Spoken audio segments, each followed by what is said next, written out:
and the American South has an economy larger than Germany and Japan. Can you believe that? The heartbeat of the Mississippi Delta region is right here.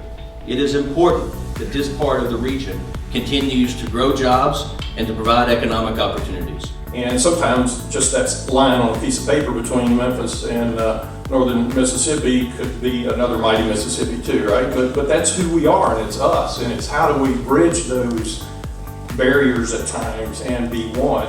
So it is my challenge to each of you today to meet somebody new, maybe from a different zip code or a different state from you. Find that new person in the audience and tell them what you believe we can accomplish if we collaborate together. And that's what ULI is at heart is about. Better places, building better places. It's not just about roads and bridges and things like that. It is about better places. And better places implies a human element, an emotional element. Every one of those folks has a different leadership. They all have different funding, they all have different priorities, they all have different staff. Sometimes their staff don't get along. What are we going to do? The suburbs were designed by separating everything out and dealing with each problem kind of on its own. As we reknit them and recreate urbanism, it really takes layering all of these on top.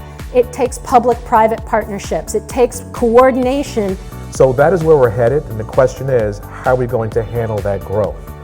And if you look at the United States over the next 50 years, we're going to add another 124 million people to our country. What will that next generation of communities look like, and what will the Memphis metro region look like? The 1960s, the 1970s, or something that's going to be different? Love is the best thing we do.